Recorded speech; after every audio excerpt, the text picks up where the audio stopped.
Meeting जिहड़ी बेसिट आ रही आ इहदे ते अजे भी सानू सरकार ते बेभरोसगी आ भी बार बार मीटिंगां सੱਦਣ ਦੀ ਕੋਈ ਤੁਕ नहीं बनती ਜਦੋਂ बिल इतने घातक आ इन्ने ज़्यादा उन्हां दे कमियां ते इन्हां बिल्लां नूं रद्द करके क्यों नहीं रद्दी दी टोकरी सुट्टिया जाता क्यों नहीं आण के मोदी जी खुद मन की बात करके अंदोलन खत्म करवाउंदे इन्हां बिल्लां नूं रद्द करके ऐलान कर देण ते अंदोलन खत्म होऊगा पर सरकार ਇਹ ਤੇ ਅਜੇ ਨਿਬੜਨਾ ਨਹੀਂ ਚਾਹੁੰਦੀ। सरकार साडी जथेबंदी का दमखम परख रही आ सो दमखम ਦੇ ਵਿੱਚ ਪੂਰੀਆਂ ਜਥੇਬੰਦੀਆਂ मतलब ਐ ਪੂਰਾ ਲੈਣਗੀਆਂ ਤੇ ਦੇਸ਼ ਪੂਰੇ ਦੀਆਂ ਜਥੇਬੰਦੀਆਂ ਜਿਹੜੀਆਂ ਉਹ ਨਾਲ ਖੜ ਰਹੀਆਂ ਵਾ ਉਹਦੇ ਨਾਲ ਦਬਾਅ ਸਰਕਾਰ ਤੇ ਹੋਰ ਵਧੂਗਾ। ਐਡਾ ਵੱਡੇ ਪੱਧਰ ਤੇ ਸੰਘਰਸ਼ ਹੋ ਰਿਹਾ ਇਕੱਲਾ ਪੰਜਾਬ ਹੀ ਨਹੀਂ ਹਰਿਆਣਾ ਨਹੀਂ ਬਲਕਿ ਮਹਾਰਾਸ਼ਟਰ ਦੇਸ਼ਾਂ ਦੇ ਨਾਲ ਵਿਦੇਸ਼ਾਂ ਦੇ ਵਿੱਚ ਵੀ ਆਵਾਜ਼ ਉੱਠਣੀ ਸ਼ੁਰੂ ਹੋ ਗਈ। ਅੰਦੋਲਨ ਭਖਦਾ ਜਾ ਰਿਹਾ ਆਖਰ ਇਹ ਜਾਊਗਾ ਕਿੱਧਰ ਨੂੰ। देश के दलाल हाकमां ने पिछले 73 सालों तो कारपोरेट जग की आड़ पूरी लुੱਟ मचाई आ देश नूं पाड़ के रखिया वा पाड़ो ते राज करू की नीति तहत सानू फिरकियां दे विच वंड के सानू मतलब एक दूजे नूं तोड़ के सानू अतवादी वखवादी नक्सलीए खालिस्तानी दस के जिहड़ा भंडी प्रचार किया गया है ਉਹਦੇ ते ही अज देश के लोगों के जिहड़ियां अखां खोलण दे विच कामयाब होए आ। 5 ਵਾਰ ਮੀਟਿੰਗਾਂ ਬੇਸਿੱਟਾਂ ਨਿਕਲ ਗਈਆਂ 6ਵੀਂ ਮੀਟਿੰਗ 9 ਦਸੰਬਰ ਨੂੰ ਸੱਦੀ ਜਾ ਰਹੀ ਹੈ ਪਰ ਮੀਟਿੰਗਾਂ ਦੀ ਜਦੋਂ ਗੱਲ ਕਹੀ ਜਾ ਰਹੀ ਹੈ ਕਿ ਗੱਲ ਤਾਂ ਟੇਬਲ ਤੇ ਹੀ ਮੁੱਕਣੀ ਆ ਪਰ ਟੇਬਲ ਤੇ ਗੱਲ ਮੁੱਕ ਨਹੀਂ ਰਹੀ। ਕੀ ਲੱਗਦਾ ਹੁਣ ਕੀ ਸੰਘਰਸ਼ ਕੋਈ ਹੋਰ ਰਾਹ ਫੜੂਗਾ? ਵੀ ਸਰਕਾਰ ਜਿਹੜੀ ਆ ਉਹ ਧੱਕੇਸ਼ਾਹੀ ਕਰ ਰਹੀ ਆ ਜਿਹੜੀ ਚੀਜ਼ ਦੀ ਸਾਨੂੰ ਲੋੜ ਹੀ ਨਹੀਂਗੀ ਉਹ ਸਾਨੂੰ ਬਦੋ ਬਦੀ ਚੀਜ਼ ਦਿੱਤੀ ਜਾ ਰਹੀ ਹੈ। ਸਰਕਾਰ ਤੋਂ ਲੈਣ ਕੁਝ ਨਹੀਂ ਆਏ ਅਸੀਂ ਕਹਿੰਦੇ ਬਿੱਲਾਂ ਦੀ ਸਾਨੂੰ ਲੋੜ ਨਹੀਂ ਅਸੀਂ ਜਿੱਦਾਂ ਦਾ ਜੀਵਨ ਜੂ ਰਹੇ ਹਾਂ ਦੇਖਦੇ ਕਿਸਾਨ ਅਸੀਂ ਜੀਵਾਂਗੇ ਇਹ ਬਿੱਲ ਤੁਸੀਂ ਆਪਣੇ ਘਰ ਰੱਖੋ ਸਾਨੂੰ ਉਹਨਾਂ ਦੀ ਲੋੜ ਨਹੀਂ ਪਰ ਬਦੋ ਬਦੀ ਜ਼ਬਰਦਸਤੀ ਤੋਹਫਾ ਦੇਣ ਵਾਲੀ ਗੱਲ ਹੈ। ਸੋ ਵੱਡੀ ਖਬਰ ਸਾਹਮਣੇ ਆ ਰਹੀ ਹੈ ਕਿ ਕਿਸਾਨਾਂ ਦੀ ਜੋ ਅੱਜ ਕੇਂਦਰ ਦੇ ਨਾਲ ਮੀਟਿੰਗ ਹੋਈ ਸੀ ਉਹ ਬੇਸਿੱਟਾ ਰਹੀ ਹੈ। ਮੀਟਿੰਗ ਸਮਾਪਤ ਹੋ ਚੁੱਕੀ ਹੈ। ਦੱਸ ਦਈਏ ਕਿ ਅਗਲੀ ਜੋ ਤਾਰੀਖ ਹੈ 9 ਦਸੰਬਰ ਪੈ ਚੁੱਕੀ ਹੈ। ਕੁਝ ਇੱਥੇ ਕਿਸਾਨ ਆਗੂ ਮੌਜੂਦ ਨੇ ਕਿਸਾਨ ਮਜ਼ਦੂਰ ਸੰਘਰਸ਼ ਕਮੇਟੀ ਦੇ ਜੋ ਕਿ ਇਹ ਕਮੇਟੀ ਹੈ ਕਿਸਾਨ ਮਜ਼ਦੂਰ ਸੰਘਰਸ਼ ਕਮੇਟੀ ਜੋ ਲਗਾਤਾਰ 5ਵੀਂ ਵਾਰ ਵੀ ਕੋਰੀ ਨਾ ਕਰ ਚੁੱਕੀ ਸੀ ਕਿ ਅਸੀਂ ਮੀਟਿੰਗ ਦੇ ਵਿੱਚ ਜਾਣਾ ਨਹੀਂ ਕਿਉਂਕਿ ਇਹਨਾਂ ਨੂੰ ਪਹਿਲਾਂ ਹੀ ਪਤਾ ਸੀ ਕਿ ਹੋਣਾ ਉਹੀ ਹੈ ਜੋ ਪਹਿਲਾਂ 4 ਮੀਟਿੰਗਾਂ ਦੇ ਵਿੱਚ ਅਸੀਂ ਗੱਲਬਾਤ ਕਰਦੇ ਹਾਂ। ਅੱਜ ਦੀ ਮੀਟਿੰਗ ਹੈ ਜੋ ਸਮਾਪਤ ਹੋ ਚੁੱਕੀ ਹੈ ਬੇਸਿੱਟਾ ਰਹੀ ਹੈ 5ਵੀਂ 12ਵੀਂ ਮੀਟਿੰਗ ਕੀ ਕਹਿਣਾ ਚਾਹੋਗੇ? ਮੈਂ ਸੁਖਵਿੰਦਰ ਸਿੰਘ ਸਬਰਾਕ ਸੰਗਠਨ ਸਕੱਤਰ ਕਿਸਾਨ ਮਜ਼ਦੂਰ ਸੰਘਰਸ਼ ਕਮੇਟੀ ਪੰਜਾਬ ਕਹਿਣਾ ਚਾਹੁੰਦਾ ਵੀ ਇਹਦੇ ਪਹਿਲਾਂ ਹੀ ਖਦਸ਼ੇ ਸਨ ਸਾਨੂੰ ਅਸੀਂ ਕਹਿੰਦੇ ਹਾਂ ਵੀ ਜਿੰਨੀ ਦੇਰ ਪੂਰੇ ਦੇਸ਼ ਨੂੰ ਨਹੀਂਗਾ ਬੁਲਾਇਆ ਜਾਂਦਾ ਪੂਰੇ ਦੇਸ਼ ਦੀਆਂ ਜਥੇਬੰਦੀਆਂ ਨਹੀਂ ਬੁਲਾਈਆਂ ਜਾਂਦੀਆਂ ਮੀਟਿੰਗ ਦੀ ਕੋਈ ਤੁਕ ਨਹੀਂ ਬਣਦੀ ਪਰ ਫਿਰ ਵੀ ਮੀਟਿੰਗ ਬਾਰ-ਬਾਰ ਹੋ ਰਹੀ ਆ ਮੀਟਿੰਗਾਂ ਦੇ ਵਿੱਚੋਂ ਕੁਝ ਨਾ ਕੁਝ ਨਿਕਲਣਾ ਵਾ।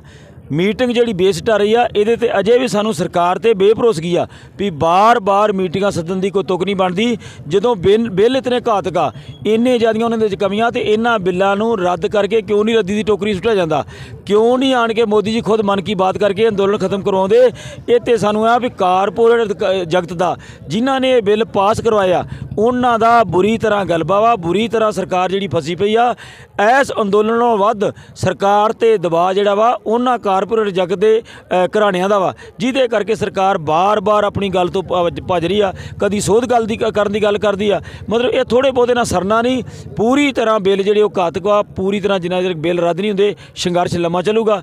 ये संघर्ष वास्ते साडीਆਂ पूरीਆਂ ਤਿਆਰੀਆਂ ਨੇ। ਉਮੀਦਾਂ ਜਗਾਈਆਂ ਜਾ ਰਹੀਆਂ ਸੀ ਆਸਾਂ ਸੀ ਅੱਜ ਦੀ ਮੀਟਿੰਗ ਦੇ ਵਿੱਚ ਕਿਉਂਕਿ 4 ਵਾਰ ਲਗਾਤਾਰ ਬੇਸਿੱਟਾ ਨਿਕਲੀ ਸੀ। ਅੱਜ ਮੀਟਿੰਗ ਹੋਣ ਤੋਂ ਪਹਿਲਾਂ ਮੋਦੀ ਦੀ ਜੋ ਸਪੀਕਰ ਦੇ ਨਾਲ ਵੀ ਜਿਹੜੀ ਉਹ ਹੋਈ ਸੀ ਮੀਟਿੰਗ ਹੋਈ ਸੀ ਅੱਜ ਥੋੜੀ ਜਿਹੀ ਹਲਚਲ ਜ਼ਿਆਦਾ ਦੇਖਣ ਨੂੰ ਮਿਲ ਰਹੀ ਸੀ ਕਿ ਸ਼ਾਇਦ ਕੁਛ ਨਾ ਕੁਛ ਜੋ ਮੰਗ ਜੋ ਮੰਨ ਲੇ ਪਰ ਪਿਛਲੀ ਮੀਟਿੰਗਾਂ ਦੇ ਵਾਂਗ ਹੀ ਹੋਇਆ ਅੱਜ ਵੀ। ਵੇਖੋ ਜੀ ਸਾਨੂੰ ਅੱਜ ਵੀ ਜਦੋਂ ਮੀਟਿੰਗ ਦੇ ਵਿੱਚ ਗਏ ਆ ਸਾਡੇ ਵੱਡੇ ਭਾਊ ਅੱਜ ਵੀ ਆਸ ਨਹੀਂ ਵੀ ਨਿਬੜ ਜੇ ਨਿਬੇੜ ਨਾ ਹੋਵੇ ਜਿਹੜੀਆਂ ਚੀਜ਼ਾਂ ਇੰਨੀਆਂ ਕਮੀਆਂ ਵਾਲੀਆਂ ਸਾਹਮਣੇ ਆ ਗਈਆਂ ਮੈਂ ਅਸੀਂ ਕਹਿੰਦੇ ਆ ਵੀ ਇਹਦੇ ਵਿੱਚ ਮੀਟਿੰਗ ਦੀ ਲੋੜ ਹੀ ਕੋਈ ਨਹੀਂ ਇਹਨਾਂ ਬਿੱਲਾਂ ਨੂੰ ਰੱਦ ਕਰਕੇ ਐਲਾਨ ਕਰ ਦੇਣ ਤੇ ਅੰਦੋਲਨ ਖਤਮ ਹੋਊਗਾ ਪਰ ਸਰਕਾਰ ਇਹ ਤੇ ਅਜੇ ਨਿਬੜਨਾ ਨਹੀਂ ਚਾਹੁੰਦੀ। ਸਰਕਾਰ ਸਾਡੀ ਜਥੇਬੰਦੀ ਦਾ ਦਮਖਮ ਪਰਖ ਰਹੀ ਆ ਸੋ ਦਮਖਮ ਦੇ ਵਿੱਚ ਪੂਰੀਆਂ ਜਥੇਬੰਦੀਆਂ ਮਤਲਬ ਐ ਪੂਰਾ ਲੈਣਗੀਆਂ ਤੇ ਦੇਸ਼ ਪੂਰੇ ਦੀਆਂ ਜਥੇਬੰਦੀਆਂ ਜਿਹੜੀਆਂ ਉਹ ਨਾਲ ਖੜ ਰਹੀਆਂ ਵਾ ਉਹਦੇ ਨਾਲ ਦਬਾਅ सरकार ते होर वधूगा। 9 ਦਸੰਬਰ ਦੀ ਅਗਲੀ ਮੀਟਿੰਗ ਪਾਈ ਗਈ ਆ ਕਿ ਕਿਸਾਨ ਮਜ਼ਦੂਰ ਸੰਘਰਸ਼ ਕਮੇਟੀ ਅਗਲੀ ਮੀਟਿੰਗ ਦੇ ਲਈ ਕੋਈ ਰਣਨੀਤੀ ਉਲੀਕੇਗੀ ਜਿਵੇਂ ਪਹਿਲਾਂ ਤਾਂ 5 ਵਾਰ ਕਿਸਾਨ ਮਜ਼ਦੂਰ ਸੰਘਰਸ਼ ਕਮੇਟੀ ਮੀਟਿੰਗਾਂ ਦੇ ਵਿੱਚ ਕੋਰੀ ਨਾ ਕਰ ਚੁੱਕੀ ਹੈ ਕਿ ਹੁਣ 6ਵੀਂ ਮੀਟਿੰਗ ਜੋ 9 ਦਸੰਬਰ ਨੂੰ ਉਸ ਦੇ ਵਿੱਚ ਕਿਸਾਨ ਮਜ਼ਦੂਰ ਸੰਘਰਸ਼ ਕਮੇਟੀ ਜਾਣ ਬਾਰੇ ਸੋਚੇਗੀ? ਜ਼ਰੂਰ ਸੋਚਾਂਗੇ। ਜੇਕਰ 507 ਜਥੇਬੰਦੀਆਂ ਵਾ ਦੇਸ਼ ਦੀਆਂ ਉਹਨਾਂ ਸਾਰਿਆਂ ਨੂੰ ਏਜੰਡਾ ਭੇਜ ਕੇ ਬਕਾਇਦਾ ਤੌਰ ਤੇ ਉਹਨਾਂ ਨੂੰ ਨਿਮੰਤਰਣ ਪੰਤਰ ਭੇਜ ਕੇ ਸਰਕਾਰ ਸਾਦੀ ਆ ਤੇ ਅਸੀਂ ਵੀ ਜ਼ਰੂਰ ਇਹ ਜਾਣ ਬਾਰੇ ਸੋਚਾਂਗੇ। ਅਦਰਵਾਇਜ਼ ਨਹੀਂ ਜੇ ਸਰਕਾਰ ਸਾਰੀਆਂ ਜਥੇਬੰਦੀਆਂ ਨੂੰ ਇਗਨੋਰ ਕਰਕੇ ਇਹਨਾਂ 41 ਜਥੇਬੰਦੀਆਂ ਨਾਲ ਗੱਲਬਾਤ ਕਰਦੀ ਆ ਤੇ ਅਸੀਂ ਕਹਿੰਦੇ ਵੀ ਦੇਸ਼ ਬਾਕੀ ਜਿਹੜਾ ਉਹ ਨਹੀਂ ਅਸੀਂ ਜਾਣ ਦੇਣਾ ਅਸੀਂ ਦੇਸ਼ ਦੇ ਨਾਲ ਖੜਾਂਗੇ। ਐਡਾ ਵੱਡੇ ਪੱਧਰ ਤੇ ਸੰਘਰਸ਼ ਹੋ ਰਿਹਾ ਇਕੱਲਾ ਪੰਜਾਬ ਹੀ ਨਹੀਂ ਹਰਿਆਣਾ ਨਹੀਂ ਬਲਕਿ ਮਹਾਰਾਸ਼ਟਰ ਦੇਸ਼ਾਂ ਦੇ ਨਾਲ ਵਿਦੇਸ਼ਾਂ ਦੇ ਵਿੱਚ ਵੀ ਆਵਾਜ਼ ਉੱਠਣੀ ਸ਼ੁਰੂ ਹੋ ਗਈ। ਅੰਦੋਲਨ ਭਖਦਾ ਜਾ ਰਿਹਾ ਆਖਰ ਇਹ ਜਾਊਗਾ ਕਿੱਧਰ ਨੂੰ? ਅਸੀਂ ਕਹਿੰਦੇ ਹਾਂ ਵੀ ਜੋ ਕੁਝ ਅਸੀਂ ਲੋਕਾਂ ਦੇ ਵਿੱਚ ਪਹੁੰਚਾਉਣਾ ਚਾਹੁੰਦੇ ਹਾਂ ਉਹ ਅਸੀਂ ਪਹੁੰਚਾਉਣ ਦੇ ਵਿੱਚ ਕਾਮਯਾਬ ਹੋਏ ਹਾਂ। ਦੇਸ਼ ਦੇ ਦਲਾਲ ਹਾਕਮਾਂ ਨੇ ਪਿਛਲੇ 73 ਸਾਲਾਂ ਤੋਂ ਕਾਰਪੋਰੇਟ ਜੱਗ ਦੀ ਆੜਿਟ ਪੂਰੀ ਲੁੱਟ ਮਚਾਈ ਆ। ਦੇਸ਼ ਨੂੰ ਪਾੜ ਕੇ ਰੱਖਿਆ ਵਾ। ਪਾੜੋ ਤੇ ਰਾਜ ਕਰੂ ਦੀ ਨੀਤੀ ਤਹਿਤ ਸਾਨੂੰ ਫਿਰਕਿਆਂ ਦੇ ਵਿੱਚ ਵੰਡ ਕੇ, ਸਾਨੂੰ ਮਤਲਬ ਇੱਕ ਦੂਜੇ ਨੂੰ ਤੋੜ ਕੇ, ਸਾਨੂੰ ਅੱਤਵਾਦੀ, ਵੱਖਵਾਦੀ, ਨਕਸਲੀਏ, ਖਾਲਿਸਤਾਨੀ ਦੱਸ ਕੇ ਜਿਹੜਾ ਭੰਡੀ ਪ੍ਰਚਾਰ ਕੀਤਾ ਗਿਆ ਸੀ, ਉਹਦੇ ਤੇ ਅਸੀਂ ਅੱਜ ਦੇਸ਼ ਦੇ ਲੋਕਾਂ ਦੇ ਜਿਹੜੀਆਂ ਅੱਖਾਂ ਖੋਲ੍ਹਣ ਦੇ ਵਿੱਚ ਕਾਮਯਾਬ ਹੋਏ ਹਾਂ। ਦੇਸ਼ ਅੱਜ ਸਾਰਾ ਜਿਹੜਾ ਵਾ ਇਸ ਅੰਦੋਲਨ ਦੇ ਨਾਲ ਜੁੜਿਆ ਵਾ। ਪੂਰੇ ਦੇਸ਼ ਦੇ ਕਿਸਾਨ ਇੱਕ ਨੇ, ਪੂਰੇ ਦੇਸ਼ ਦਾ ਆਵਾਮ ਇੱਕ ਵਾ। ਸਿਰਫ ਅਲੱਗ ਥਲੱਗ ਪਊਗੀ ਤੇ ਇੱਕ ਦਲਾਲਾਂ ਦੀ ਜਮਾਤ ਸਰਕਾਰ ਪਊਗੀ, ਲੋਕ ਇਕੱਠੇ ਹੋਣਗੇ। 5 ਵਾਰ ਮੀਟਿੰਗਾਂ ਬੇਸਿੱਟਾ ਨਿਕਲ ਗਈਆਂ। 6ਵੀਂ ਮੀਟਿੰਗ 9 ਦਸੰਬਰ ਨੂੰ ਸੱਦੀ ਜਾ ਰਹੀ ਹੈ, ਪਰ ਮੀਟਿੰਗਾਂ ਦੀ ਜਦੋਂ ਗੱਲ ਕਹੀ ਜਾ ਰਹੀ ਹੈ ਕਿ ਗੱਲ ਤਾਂ ਟੇਬਲ ਤੇ ਹੀ ਮੁੱਕਣੀ ਆ, ਪਰ ਟੇਬਲ ਤੇ ਗੱਲ ਮੁੱਕ ਨਹੀਂ ਰਹੀ। ਕੀ ਲੱਗਦਾ ਹੁਣ ਕੀ ਸੰਘਰਸ਼ ਕੋਈ ਹੋਰ ਰਾਹ ਫੜੂਗਾ? ਵੇਖੋ ਜੀ, ਸੰਘਰਸ਼ ਜਿਹੜਾ ਵਾ ਉਹ ਆਪਣੀ ਪੂਰੀ ਸਿਹਤ ਦੇ ਵਿੱਚ ਜਾ ਰਿਹਾ ਵਾ। ਸੰਘਰਸ਼ ਸ਼ਾਂਤਮਈ ਰਹਿਣਾ ਵਾ। ਸਰਕਾਰ ਅਕਸਾਟ ਦੇ ਵਿੱਚ ਲਿਆਉਣਾ ਚਾਹੁੰਦੀ ਆ, ਜਿਵੇਂ ਵੱਡੀ ਵੱਡੀ ਬੈਰੀਕੇਡਿੰਗ ਕਰਕੇ।